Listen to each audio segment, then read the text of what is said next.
What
My biggest surprise was being on.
Hello, everyone. Thank you so much for being here today. We will start in a few minutes. Thank you for your patience.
Good afternoon, everyone.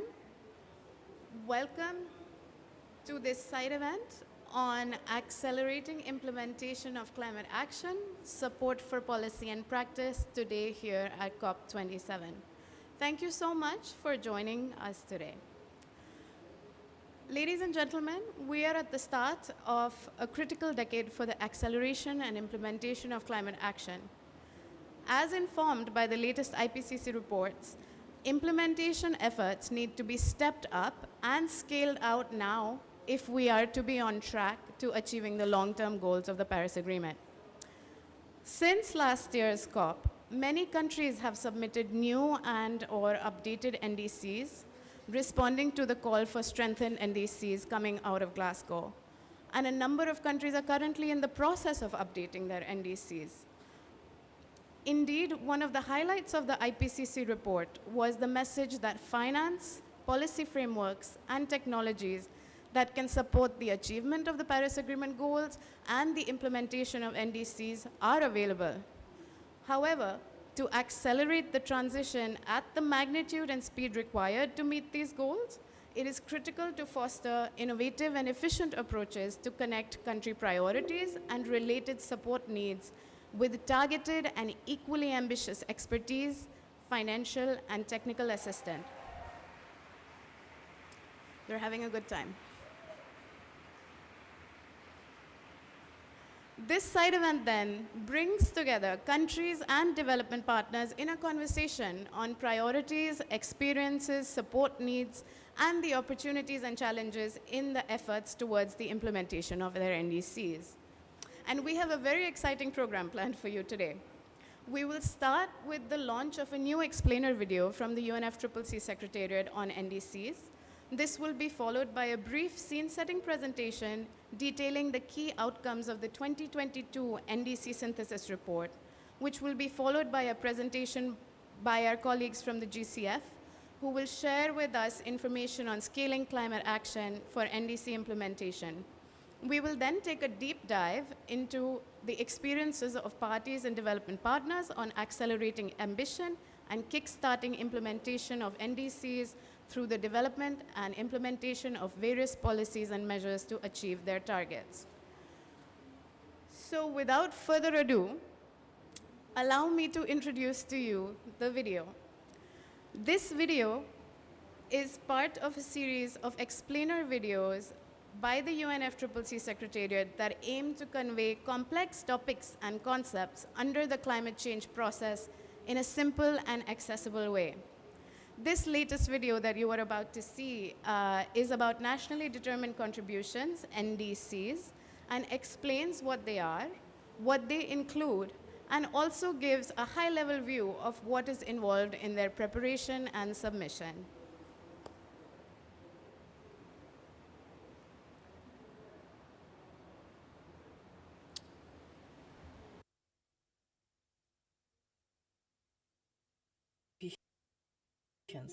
The Paris Agreement empowers countries to limit the global. What are nationally determined contributions? The Paris Agreement empowers countries to limit the global average temperature. I think we're facing a few technical difficulties, but I'm sure Increase to as close to 1.5 degrees Celsius as possible to strengthen climate resilience and ensure financial flows are consistent with these goals. Okay. Nationally determined contributions, or NDCs, form the basis for countries to achieve Paris Agreement objectives. NDCs embody efforts by each country to reduce national emissions and adapt to the impacts of climate change. They communicate the ambitious efforts that a country will undertake to. Could we start it again, please? Thank you.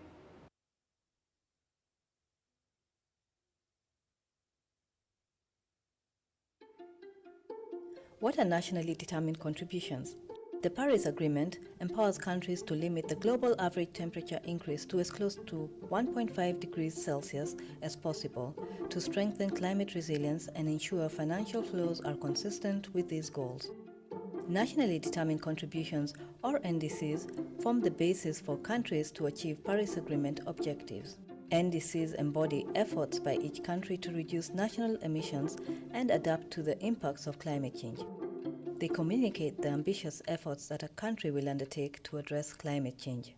NDCs are nationally determined so that countries can put forward the most ambitious contributions that their national circumstances allow. NDCs contain information on targets, policies and measures for reducing national emissions and on adapting to climate change impacts such as floods or droughts. Some NDCs also contain information on either the needs for or the provision of finance, technologies and capacity building to enable ambitious climate actions. Countries communicate new or updated NDCs every 5 years starting in 2020. In doing so, they follow guidance adopted in Katowice in 2018 on information to facilitate clarity, transparency and understanding of NDCs. Subsequent NDCs should be more ambitious and not backslide to lower ambition. This is how, at a global level, our actions become more and more ambitious towards reaching the objectives of the Paris Agreement. Communicated NDCs are recorded in a registry maintained by UN Climate Change. Thank you to our technical colleagues. This video is available on the UNFCCC YouTube page, so in case anyone does ask you what NDCs are, please feel free to direct them to this video. It's a great starting point.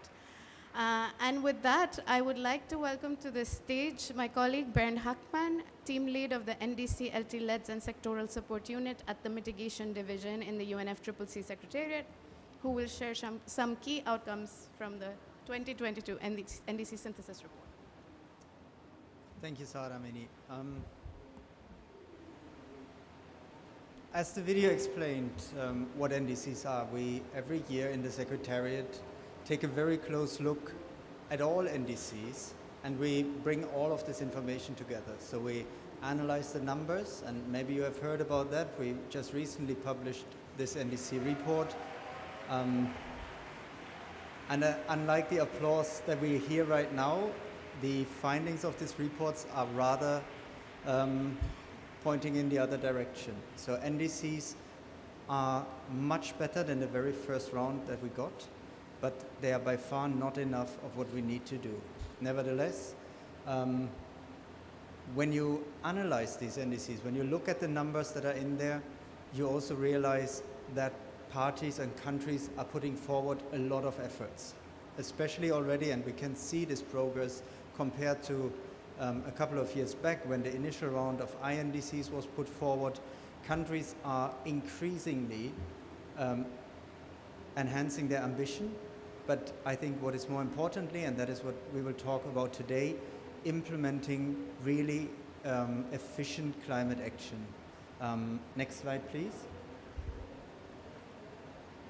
So this is just to give an overview. We have two reports recently published, one looking at all NDCs from 193 parties, and one looking at the long-term strategy. So that is basically the outlook until 2050 and even longer, where parties put forward, or many parties are putting forward, very clear decarbonization pathways.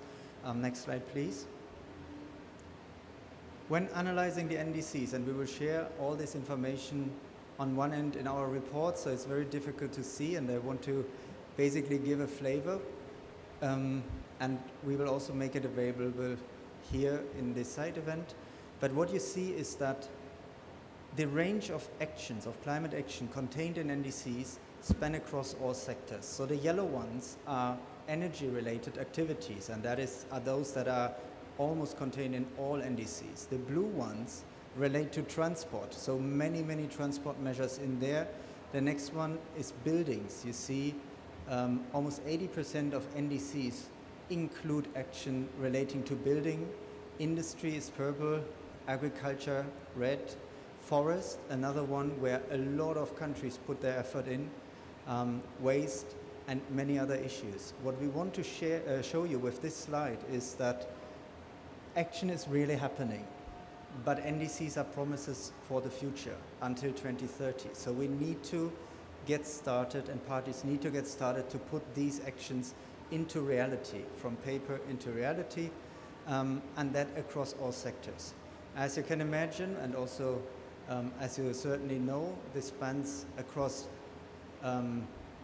all different kinds of projects. There is not a one climate project. The information you see is actually touching upon almost each and every aspect of your life. So that is a very ambitious undertaking, but first of all, and I think we'll hear about that, also a very expensive undertaking. Next slide, please. We also looked at the long-term strategies, and the long-term strategies give a flavor of where countries want to go in the future. Unlike the NDCs, which are mandatory with concrete targets, the long-term strategies rather provide a vision. And what is in this vision, you see also in terms of actions, is renewable energy targets. Every long-term strategy is based on a very strong renewable energy component. Building energy efficiency, you see the building sector is a key element in all these decarbonization strategies to move towards zero. Modes of transportation. What we see here is clear that countries need to address almost each sector of their society, of their economy at a massive scale. And this is what is outlined in many NDCs already, and even more so in the long-term strategies. Next slide. Because I think this is it to just get started. What is required for this is already transformational, but parties need to now get moving. We have it now all on paper. The Paris Agreement is there. We have all the tools on paper. We have targets on paper. We have strategies on paper. But now it is really about implementing this action. And implementation, as you know from the theme of this COP, is what we are talking a lot about here in Egypt. And how do we move now from where we are with brilliant documents that are by itself not enough to make the next step into let's get it done, let's move forward. And I am looking very much forward to hear the discussions today in this regard, to see how can we move forward, because a lot is already happening in each region. And I think this is something to showcase, this is something to talk about, and this is especially something to build on. And with that, I hand over to you, Sadamin.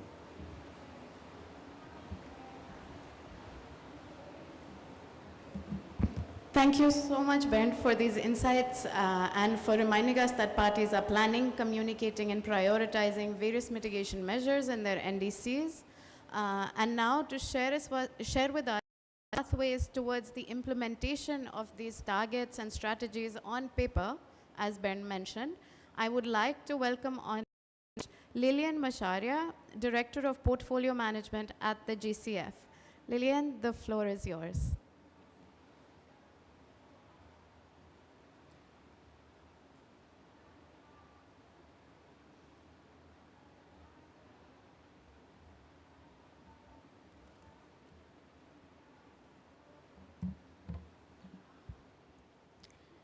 Thank you very much, and good afternoon, colleagues, ladies and gentlemen.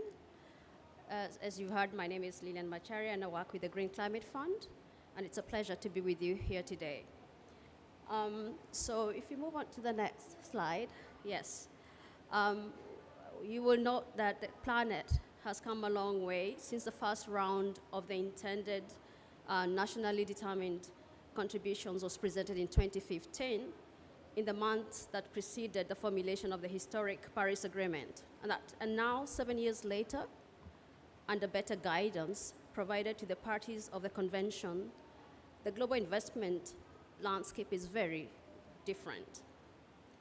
Today, a majority of the countries have gone through a round of updated and enhanced or new NDCs with much stronger results, and more countries continue to present their mid-century vision, and in most cases, these are aligned with a net zero carbon and resilient development. As we just also heard, the level of ambition that's currently reflected in the NDCs is not enough to meet the targets of the Paris Agreement.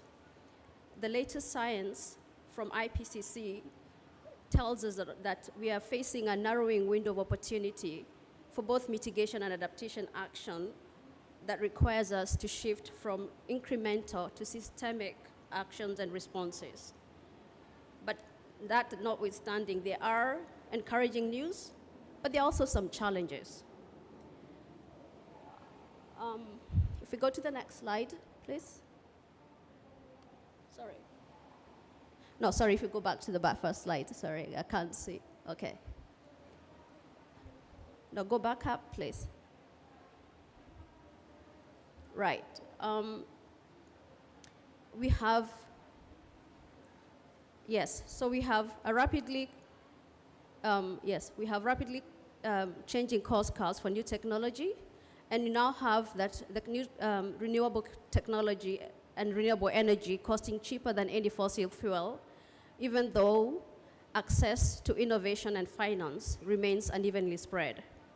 We also note that climate finance is increasing, although at a slower pace, with majority of that financing flowing to proven technologies in mature countries and mature economies through conventional instruments. And if we really want to have some change, we really need to also look at changing the way we deliver. In addition, we also know that we are currently facing some very unstable macroeconomic conditions. I'm sure all of you will relate to the fact that we are now experiencing a very fragile post-COVID recovery period where the energy crisis has exacerbated the inflationary pressures, and we have tight monetary stances being adopted by many countries, which also mean that most countries are also facing very limited access to credit, and that has significant implications. So given all that, I'm sure you'll agree with me that climate action is even more urgent and systemic responses are needed. But even more critical, and I think more worrying, is the fact that affordable finance is likely to become more scarce as countries focus to addressing their own internal domestic challenges. So if we move on to the next slide and look at the current global needs, we know that through the NDCs, national communications and NAPs, as well as through research, we now have a better understanding on where the needs for NDC implementations are. Total developing country climate investment needs remain in the realm of trillions. Recently published reports by UNEP show that a global transformation of a low-carbon economy is expected to require investments of at least 4 to 6 trillions a year. And similarly, the adaptation gap report shows that the estimated annual adaptation needs are in the realms of between 160 to 340 billion by 2030 and 315 and 565 by 2050. And these are just very conservative figures given the fact that most of the countries are yet to cost the adaptation needs. So what does that mean? It means that the qualitative needs analysis also right now tells us, as I think has just been shown by Barn, that the needs already are concentrated in certain particular areas, with majority of mitigation needs being in power generation, transportation, land use and land use change, and forestry. And then on the adaptation side, we see the needs are concentrated around the agriculture, water, early warning systems, and coastal zone management and health.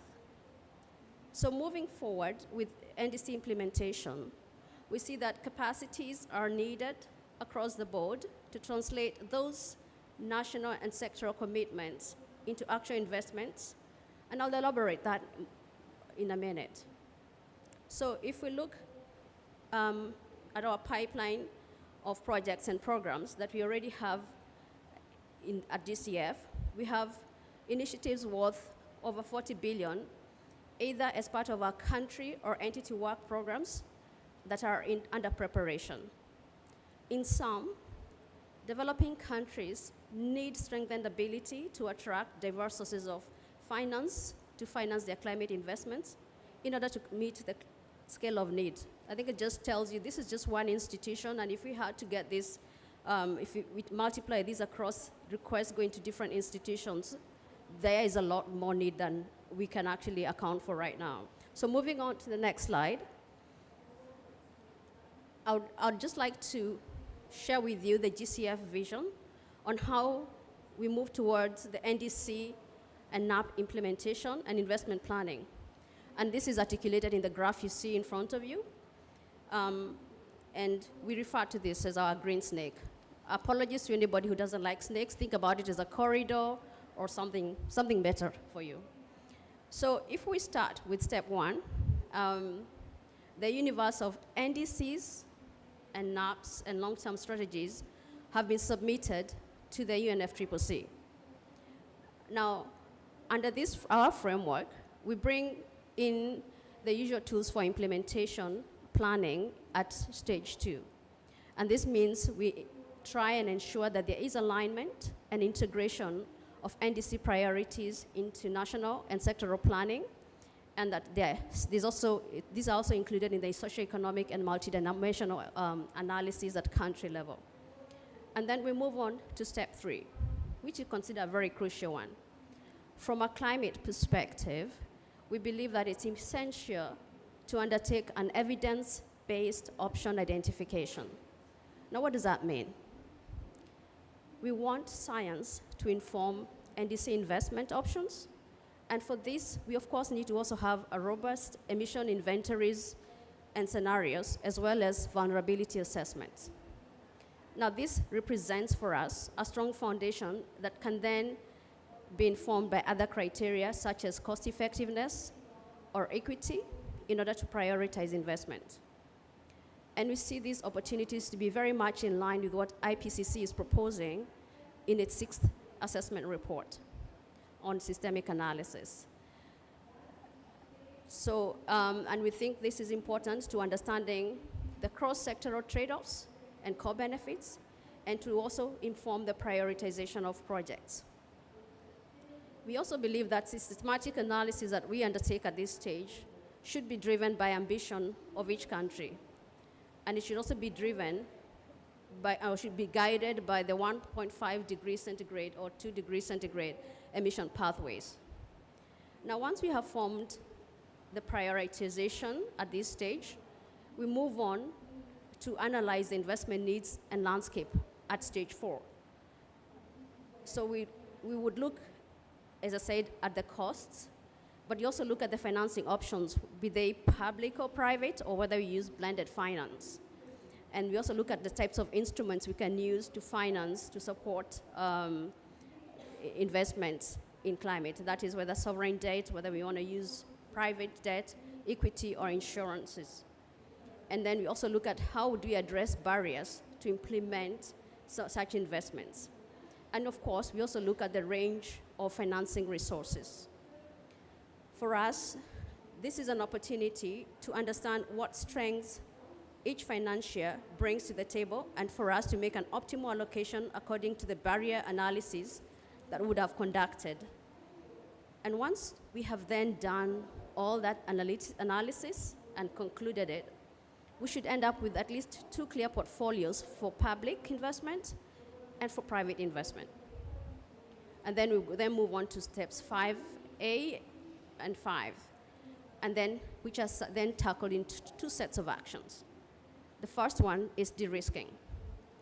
We look at policy measures or financial instruments or innovative business models that reduce the risks of investments in some of the climate actions that have been prioritized. The second aspect is also then the actual investment project proposal development, which we call step 6, and the matchmaking to the most adequate funding source. And we tailor the proposal according to the targeted funding source. Again, this is really important because what we have been finding is that countries sometimes have been spending a lot of resources to develop proposals, but they're not takers. So it's important to think about who is going to be the investor or likely investors, and make sure that the packaging is also aligned with those potential investors so that then the efforts yield some fruit. So following on this systemic approach, we then see ample opportunities to establish co-investment platforms which respond decisively and at the necessary scale to the identified needs. And then, of course, then we move on to step number 7, which is a project implementation. And then we make sure that project impacts on the ground and then financial flows are captured to inform the status of NDC and app implementation in each country. These can also then be used by countries to report on their biannual transparency reports. And the learnings from the implementation are then used to inform subsequent rounds of NDCs with a view to increasing the ambition. So in final, or in conclusion, I would like to summarize just with a few key messages that I would say this framework conveys. One is that the investments that are made need to be contributing to country priorities. They also need to be defined around systemic approaches and consider benefits and trade-offs. They also need to be science-informed and make sure that we are responding to both most pressing climate issues, and also harness the power of co-investment through aggregators or platforms, given the fact that financing is a bit scarce. So based on that, I'd like to conclude my presentation, and I thank you very much for your attention.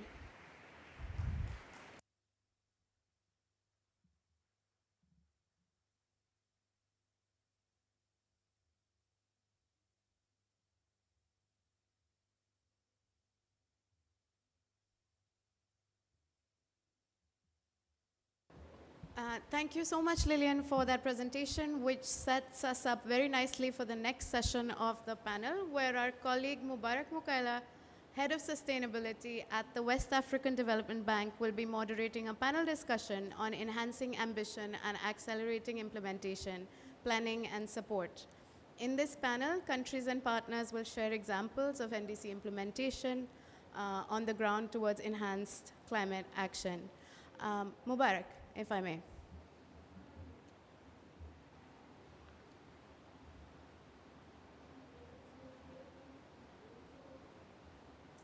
Thank you very much. Before I start, am I the only one cold, or it is cold in the room? I think it is a bit cold. Thank you very much, Lillian, for your presentation. And taking on your presentation, I would like to say that I'm Mubarak Mukaila from the West African Development Bank. And we also support countries in the implementation and action plans on the NDC implementation. And what we have realized in most of our countries is that countries have national strategies and national development plans that they implement without taking into consideration necessarily the NDCs. And one of the activities that we have been able to do with the countries is how to support them to have a synergy between the implementation of their national development plans and the NDCs. And with this, we have a couple of examples and countries that we have in the region, and some of the key points that Lillian underlined in her presentation are also very important that we will be able to hear from countries. So with this being said, we will hear from another development partner, EBRD, and also from country representatives that I will kindly invite to join the panel. I will start with Albert Altarejo from the Philippines. Join the panel, please. He's Representative Chief of Climate Service Department of the Philippines, and he will be here today to share with us what has been done in the Philippines. You may sit, sir. Thank you very much for being here. We also have Dr. Tadgo Dandin, if he's here. Oh, thank you, sir. Sir, you may join the panel from Mongolia, former National Focal Point and Special Envoy of Mongolia on climate change. Please join the panel. We also have Jan Willem van der Veen. He is Head of International Climate Policy and Engagement, European Bank for Reconstruction and Development. We have Leslie Ann from Antigua and Barbuda. And then we have the Philippines as well, but I don't have the name on the chart. But maybe you added it here. I have Ann Him, Climate Change Analyst, Ministry of Environment from Panama. Please join the panel as well. And due to time constraints, what we will do is to start with EBRD to give us insights of what EBRD is doing as support on NDC and what are the major challenges faced by EBRD. Thank you very much. Go ahead, please, sir.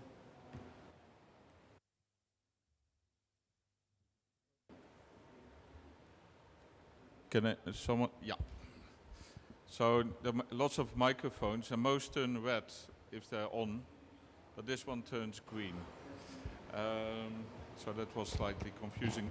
So good afternoon. I'm let's say in the bank, EBRD, European Bank for Reconstruction and Development. I'm heading the international affairs on climate and carbon Before, markets. sorry, sir. Before we start, I forgot to invite Aniko Polo Akiso, NDC specialist on climate change of Togo. Sorry about that. Thank you. Go ahead, please. Sorry. Okay. Welcome.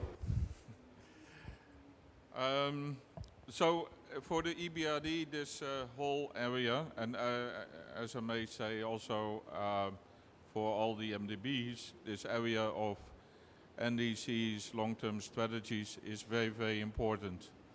I don't know if you can hear me, but I get a lot of noise from the aircon, so I can't hear myself, so I hope it goes well. So why are these plans so very important? They're important for a couple of reasons. One of them is, of course, the global climate action as such, and the need that we need to go to a net zero world that is also climate resilient, and we have a huge task ahead of us.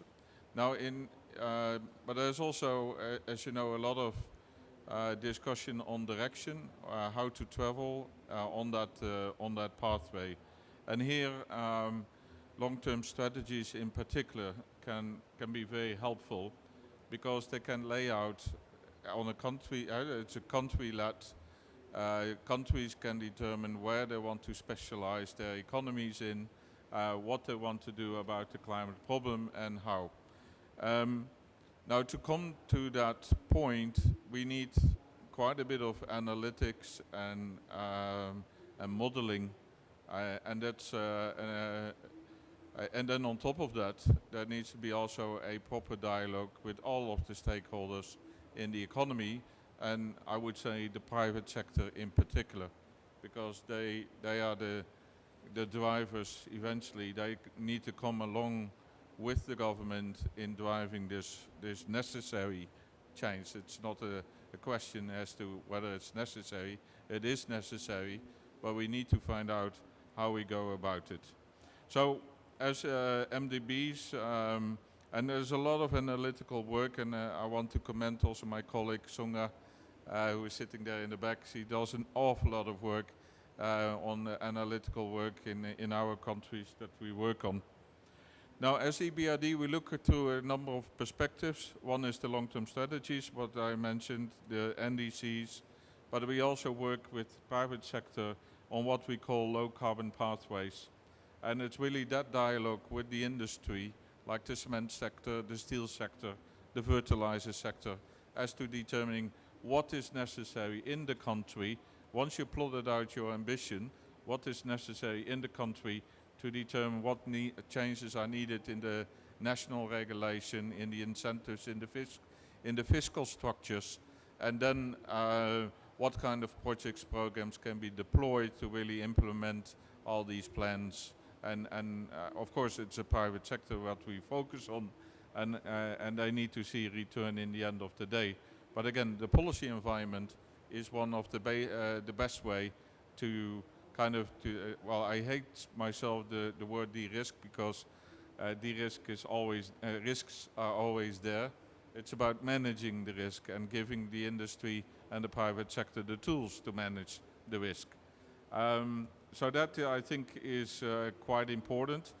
Now, of course, we in a lot of countries we do that together with partners, and I was delighted to see Lillian again of the Green Climate Fund, and as a key partner also for us in the let's say all of the policy work.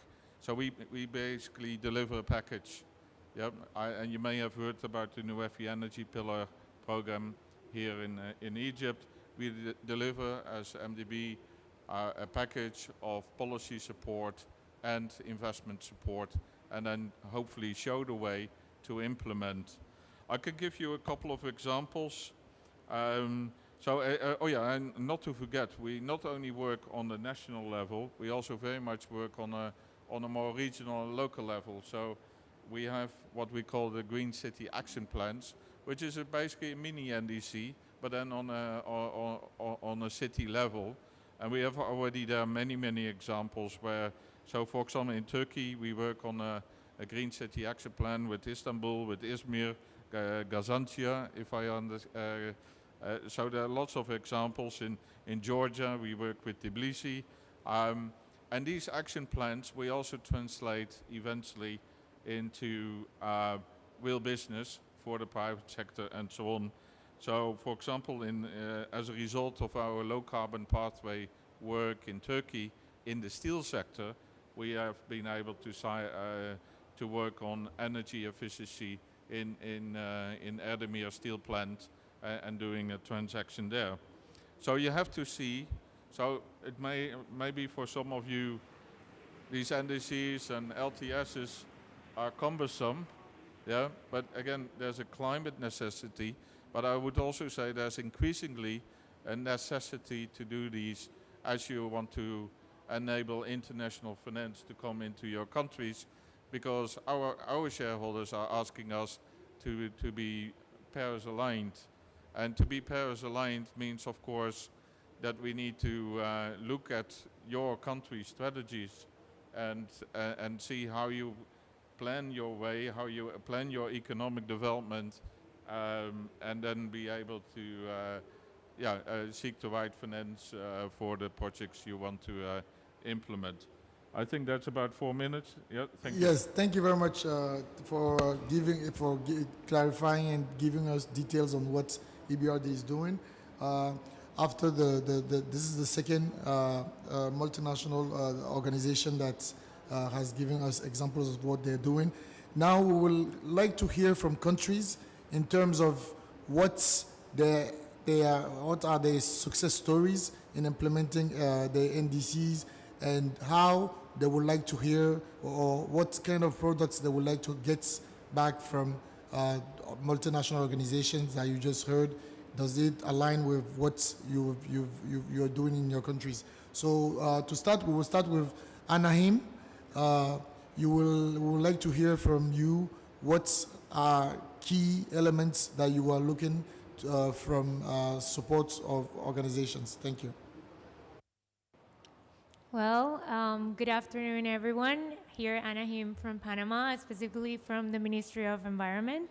To put everyone in context, Panama launched their first NDCs in 2016, but on December 2020, we updated them.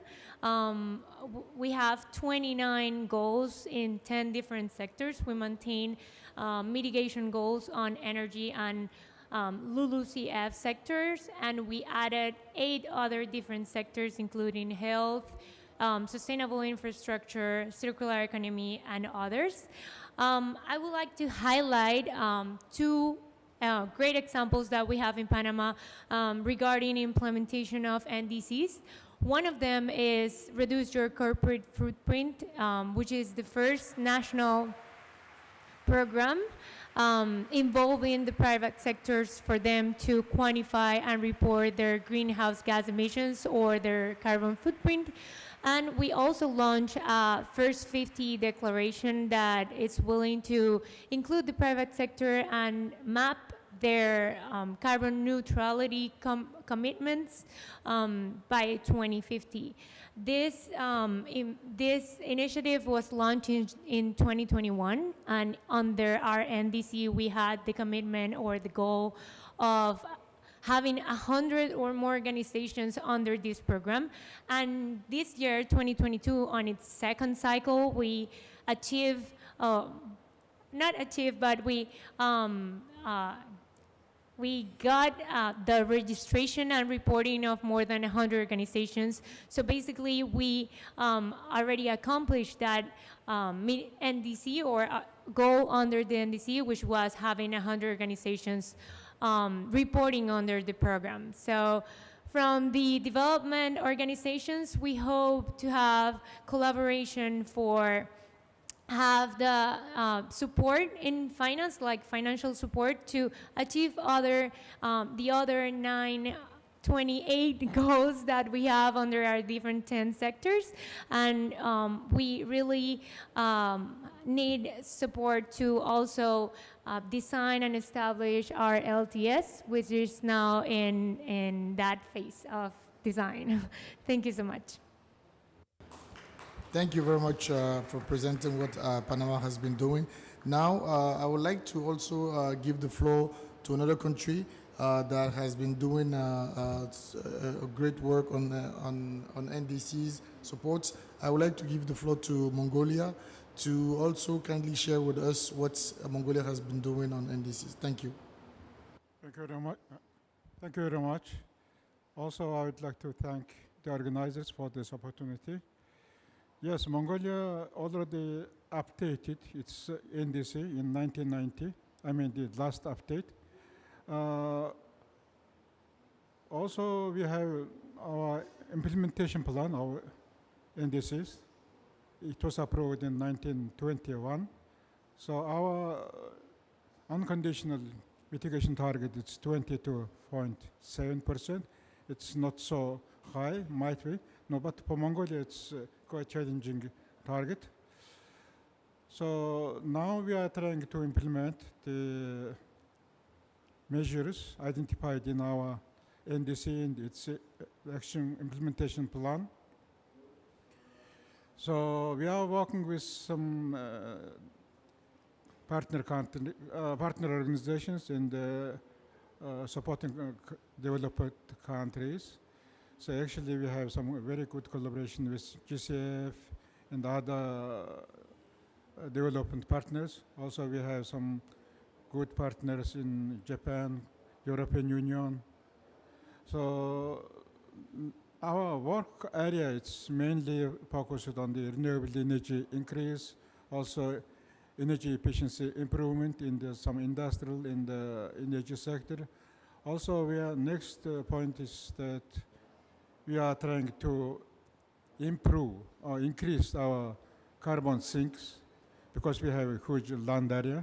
We have very huge grassland, also not so small forest areas. So now we are trying to increase this carbon sinks. So maybe you know, last year our president announced it in UN General Assembly meeting, so billion trees planting. So if we will implement this initiative, so we can get a very comprehensive amount of GHG reductions. I mean some sinks. So this is for the first time. It's very short. Thank you. Thank you very much. Can we now hear from Togo what you've been doing in terms of NDC implementation, and also on your long-term strategy? What are the key actions that you have been taking? Thank you. Okay, thank you so much. First of all, I would like to be grateful, express my gratefulness to the organizers of this panel for being associated to the panelists as well. And I'm Aniko from Togo. I'm the NDC coordinator. And to put in context, as my colleague just said, Togo initially submitted his first NDCs in 2015 with a goal of voluntary mitigation of 11% of his own greenhouse gas emissions. But in 2020, this first initial NDC went to a process of revision.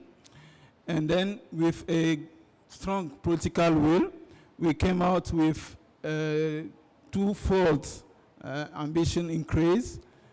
We went from 11% to 20% of voluntary engagement, and then with a global engagement of at least 50% of its own emission reduction. And then why am I saying it is because of a strong political will?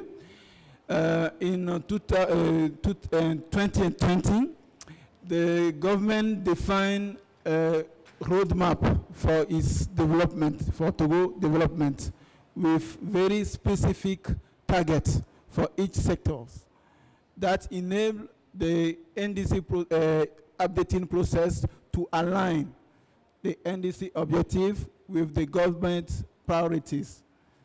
This alignment enabled to just analyze what could be the mitigation scenario when the government will reach his own priorities. That facilitates the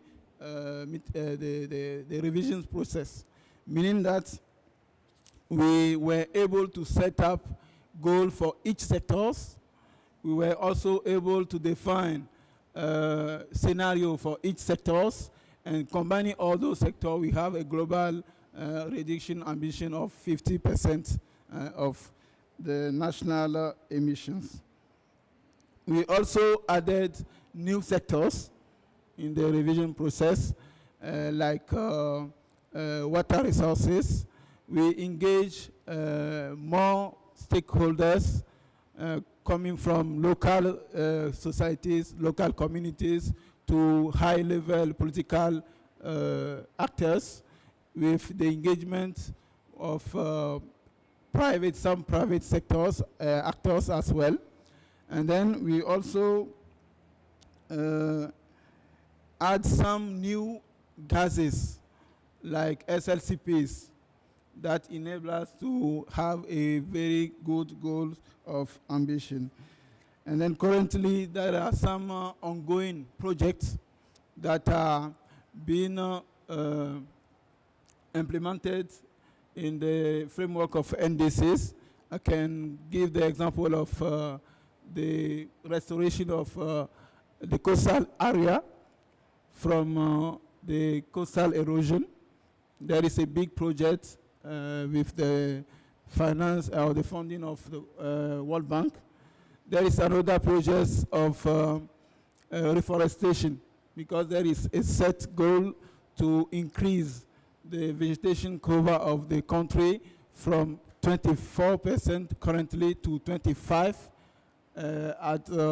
in 2025, and then at 30% in 2030, and meaning that the goal was very well defined. And then there are some initiatives that are ongoing to reach those goals. And then what I could say about what we are looking for from the partners, sometimes it is very natural for us. That's because we need the support of partners. But sometimes it looks like there are some, let's say, competitions among partners to help us. We want to reach the same goal with all of them, but sometimes it is like there is a need of collaborative effort between partners to reach the same goal. Not just all partners to always looking to do the same things on the field. They need just to strategize and make a complementary actions toward the national engagement. There are also a need for capacity building, because during our process, we mentioned that there is a lack of knowledge about some specific needs or specific skills. And then we also need all those partners to help us build our capacities, especially in formulating our projects, in making investment plan, and then in filling the templates of projects, because all partners have their own procedure. And then it means that all the national actors need to be strengthened to know how to deal with each partner's procedure, because all those procedures are coming on top of the financial mechanism of the convention. That it means that we need very strong capacity building efforts from those partners to help us formulate good projects. And then about the long-term development strategies, we also need the support of partners to develop those strategies that will be very in coherence with the current NDC that we have.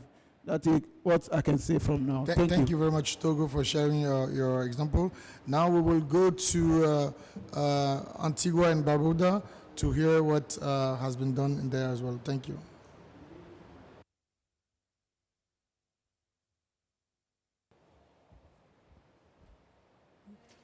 Hello, good day, everyone. I'm Leslie M. Mills from Antigua and Barbuda, specifically the Department of Environment. I want to thank the organizers for this opportunity to at least share about our NDCs. So, Antigua and Barbuda... Can you speak a bit louder, please? Sure, no problem. Okay, so Antigua and Barbuda initially submitted their intended national determined contributions in October of 2015, which these INDCs, they then became NDCs in December of 2016, and we have recently updated these NDCs in September of 2021. So, through our, in the 2021 update, our country communicated our targets. Country communicated our targets. We sought to increase its ambition to cut emissions, scale up on renewable energy, develop a social inclusion investment program, as well as support a gender responsive just transition of the workforce. To inform these targets, we conducted studies and readiness needs assessments based on our country's strategic priorities. And these assessments, they were done in support with our implementation partners. And these needs or these gaps could be classified as human, technical, institutional, governance, and technological. And we have developed, or we are developing initiatives and projects in order to address these gaps. And our active projects in our pipeline, they are all linked to our NDCs. So we have a project known as the SURF Fund, which provides low interest loans to those persons in vulnerable communities. And these loans will help these people become more resilient to climate change, like equipping their houses with renewable energy systems, solar panels, so that whatever climate change sends at Antigua, they'll be able to, I guess, ride out that wave. So what would actually like from the financing organizations or the development partners would be more finance so that we could have the sustainability of these projects, so that although individuals, they are able to start on the way to becoming more climate resilient, they can actually continue being so. Thank you very much for sharing what has been done there. Last but not least, we will listen to what Philippines as well has been engaged with on the ground. Thank you very much. Thank you, Mubarak, and a pleasant afternoon to colleagues who are here with us this afternoon. Actually, for the Philippines, we look at our NDC as our means to acquire the support that we are entitled to. I mean, we have to work on, in fact, if you have to look at the NDC, Philippine NDC, it's more on, it would have a bigger percentage for conditional policies and measures under the 5 sectors that we have identified. So we also envision that the Philippine NDC will dictate all the national plans as well as the sectoral plans that are being implemented by the country. So and also we see, or we look at our NDC as something that should also be translated into business models as this will be mostly implemented by the private sector and by the local government units. But nevertheless, at the national level, we have to engage the different agencies that would handle the different sectors as identified in the NDC. I'm referring to the energy sector, transportation, industrial processes and product use sector, and what else? I forgot the forestry as well. So it is quite a challenge. I think even the other countries would look at to have kind of coordination among agencies. That's why the Philippines has first established the institutional structure or arrangement, and to have this regular coordination among agencies. It was not very easy to. It was not an easy job for the Philippines to get all the acts of these agencies together in looking at an arrangement among them, because some sectors would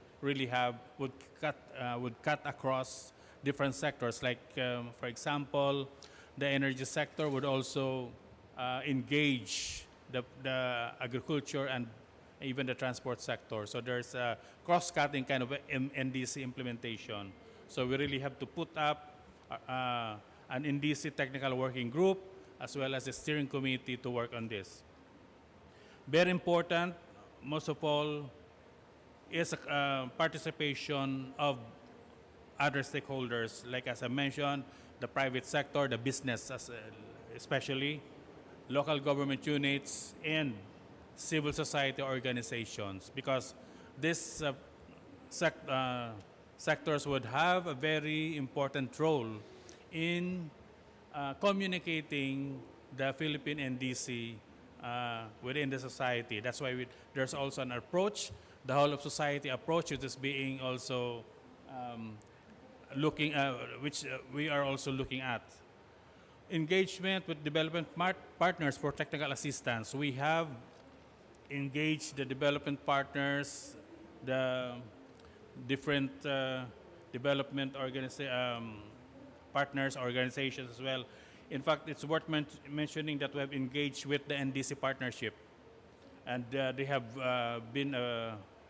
have given us great help in our startup activities, especially in setting our NDC targets, and also giving us the capacity or building our capacities as regards to the identification of baselines as well as the projections from present up to 2030.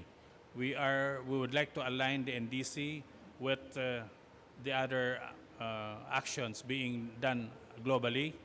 That's why we're looking at 2030 as the year for emissions peaking, and 2050 hopefully to attain the net zero scenario. And one thing more which I would like to mention is that all our, as I mentioned, our national development plans will also have to be adjusted. It so happened that we are in the process of updating the Philippine Development Plan for the next 6 years. So we have integrated the targets that we have for the NDC, like adjusting some of the elements of the Philippine Development Plan so that it can also help or assist us in attaining the NDC targets that we have identified. That's all, Mubarak. Thank you. Thank you very much. Thank you very much to countries for sharing your experience and success stories on your experience on the ground, and also telling us what you are expecting from multinational development institutions. And one question that I would like to ask you now, and I would like you to do that to give us an answer in 2 minutes, is if there was an action or a perspective, what would you like to see to get back from development institutions? We'll start from Aniko from Togo. Thank you. Thank you so much. As I just said, first of all, we need to develop a long-term development strategy. And then for that one, we need the support to have all the skill that is needed. We also need this, the support to unlock all that is data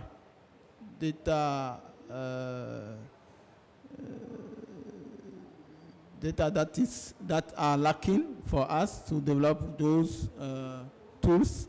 And then we need support on the long term on the capacity building aspect. Thank you so much. Thank you. Anahim? Okay, first of all, I didn't thank before the organization for inviting me here and inviting Panama to be part of this side event. Well, what we expect as Panama is to keep having that financial support and also the capacity building support to keep developing programs like Reduce Your Corporate Footprint, as I mentioned before, which has been a great success in our country by engaging more than 100 organizations in the climate action at a national level. We think that a good practice that I could recommend to the multilateral organizations is that we should work together to create local capacity.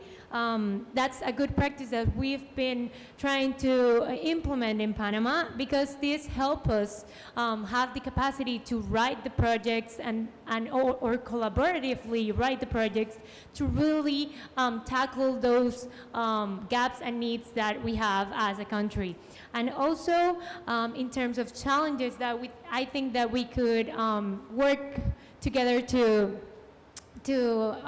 make better the situation under them, is that basically we think that the delay sometimes in the support, when like the gap that is between whenever we write the project and then when we receive the financial support of the capacity building support, it's pretty big, that gap between those two steps in the process. So I think we could maybe work together to minimize the bureaucracy inside the process. Thanks. Thank you. Leslie Ann?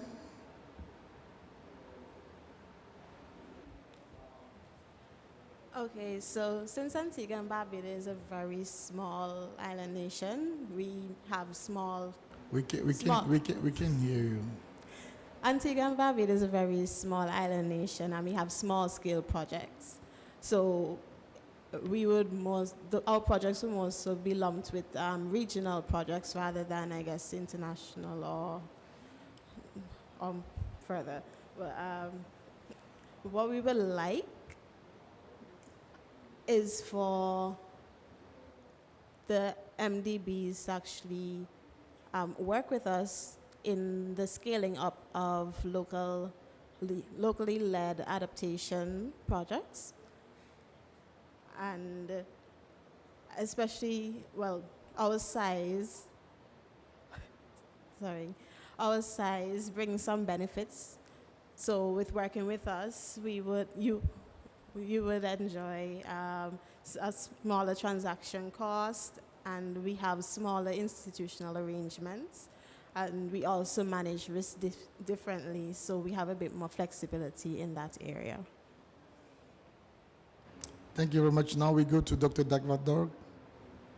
Thank you. Yes, we have a lot of good experiences in our collaboration in the field of implementation of NDC actions in the country. So I would like to underline one important project. Of course, it's a very small project. It's some global project. It's NDC action project implemented by the United Nations Environmental Program. So within this program, we focused only one small areas. It's industrial sector energy improvement. So it is maybe not so big results, no, but we can focus on some specific areas of collaboration to improve its energy efficiencies. What about this future collaborations? So Mongolia has some long-term development program, Vision 2050. Also, recently we developed some target-oriented sectoral development programs. So in these policy documents, we tried to integrate some climate change actions. So collaboration areas will be mainly within this already oriented, already good coordinated programs. Thank you. Thank you very much. Albert? Yes, thank you. Perhaps I can only share that as part of the success stories that we have based on our experience, that we were able to increase the awareness of the different stakeholders that were engaged in the preparation, consultation process, as we have to do it with them, so that they can also have the ownership of the targets, of the NDC targets. I'm referring to the private sector as well as the local government units. So it was also the process of the NDC, the process of the NDC preparation has also provided signal to incorporate sustainability and mitigation measures into the reporting system by the private sector. And also very important is that we were able to engage industries and some local government units to look at good practices. In fact, we have identified a number of good practices that have been included as one of those policies and measures under the NDC. Of course, very significant is the alignment of policies, sectoral policies, to the to the targets of the NDC. Thank you. Thank you very much. Before I give the floor to Jean-Willem to give us insights and what he's taken away from the country's request, I would like to open the floor to the audience. If there are any questions, I can see that you have a question. Do you have any microphone, please?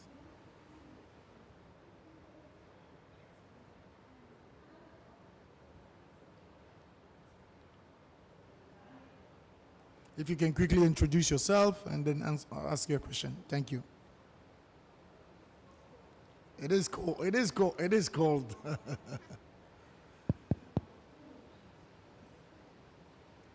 Well, good afternoon, everybody. I introduce myself first. My name is Sausan Abu Fakhruddin. I come from Lebanon. I work for a NGO working on land and forest ecosystem protection and restoration.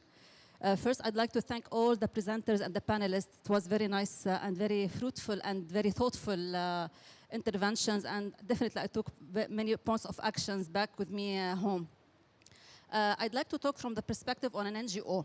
So we always have the feeling that the NDCs are like documents that are untouchable, like its plans and indicators and everything, but we feel that there is a huge gap between what is being planned for at the national level and what is being implemented actually at the local level. And I believe that is that because we have a lot of lack of communication between the national NDC's country focal points and the people working with at the local level. For instance, our NGO, we work with local governments, but even the local governments, they are not aware of the NDCs. And I think this is a very a big gap that we need to bridge, especially if you want to go for to speed up the implementation of the NDCs, because implementation is done at the local level, not only at the national level. So my question here is how we can benefit from an idea that you have thrown in your presentation about the local NDCs. why not having a recommendation to push the governments, the NDC's country focal point, to have to promote and to push for developing like LDCs based on the NDCs. So maybe in that way we can speed up the implementation and we can make sure that there are synergies between planning and implementation at the local level. Thank you very much. Thank you very much. Second question, the gentleman behind there.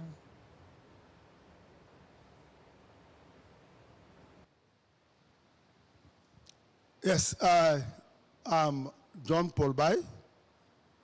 I am from Sierra Leone, and I work for the Sierra Leone Land Alliance.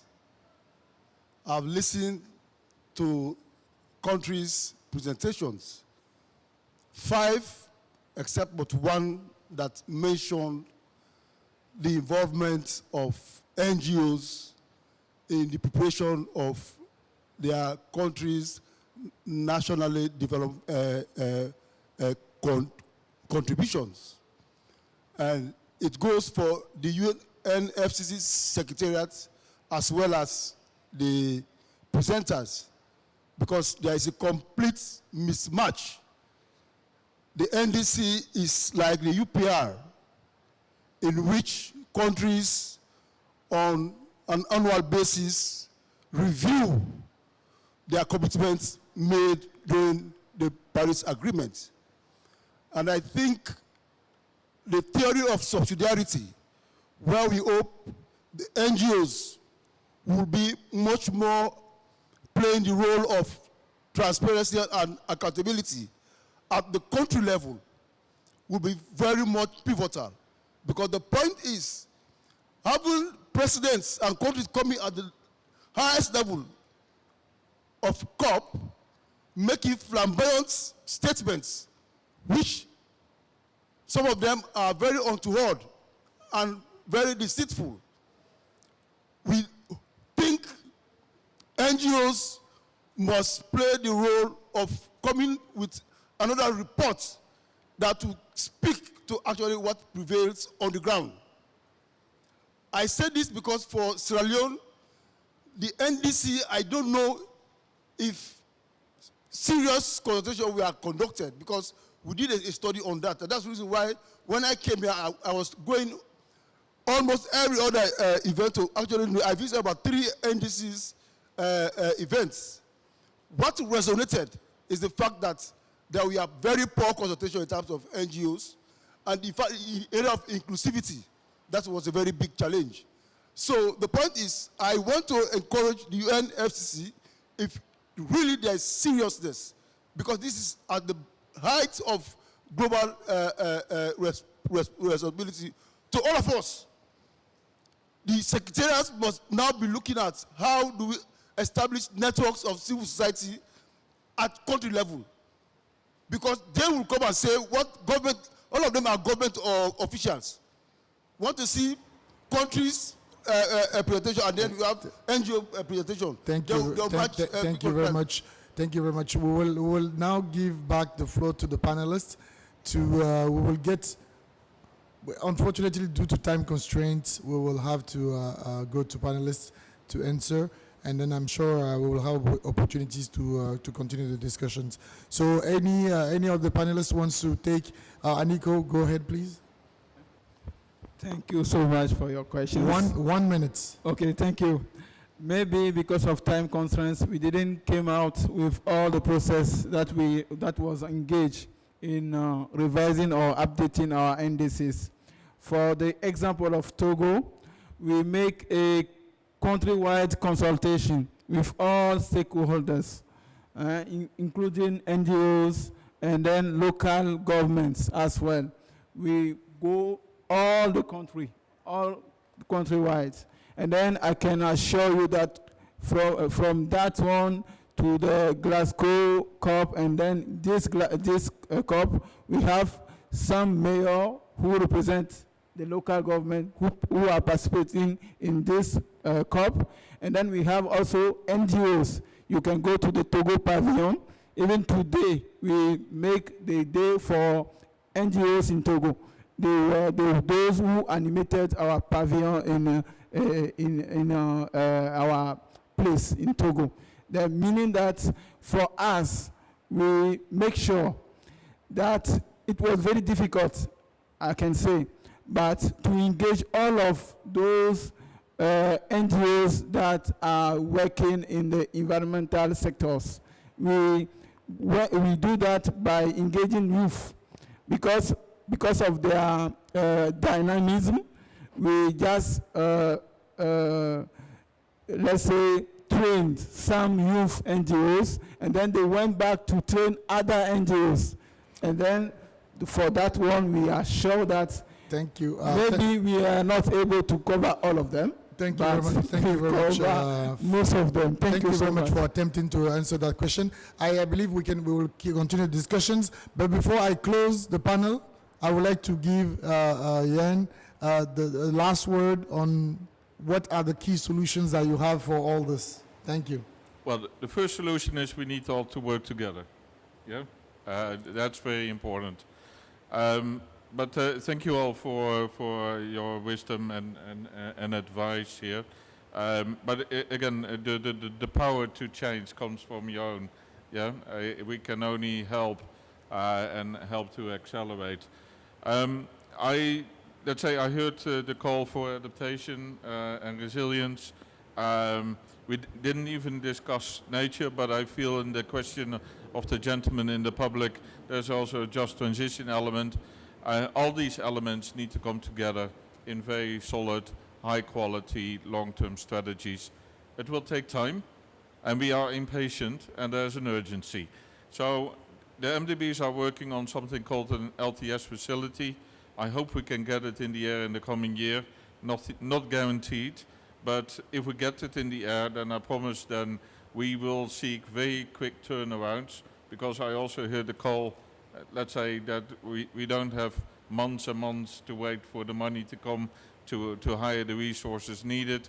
We need to look for turnarounds of, let's say, less than 3 months in order to kickstart the project and get going. And then now the whole NDC, LTS modeling and itself in itself will take, let's say, 1.5 to 2 years. So if we want to be ready by 2025 with a really good outline as to what are the needs, how we go about it, we need to start very soon. Thank you. Thank you very much. Unfortunately, due to time constraint, we will have to stop here. 3 takeaways from all this discussion from the public and then from the speakers. The first one I will say is national consultation, communication, a wide range of stakeholders. The second one is capacity building, capacity enhancement. And the third one, and it's the one that we all expect and waiting for, is the financing. We need finance, and we need finance. But most of all, we need action, and we need implementation, as we say in this COP. So thank you very much, ladies and gentlemen, for being on this panel. Thank you to the public, and good COP to all of you.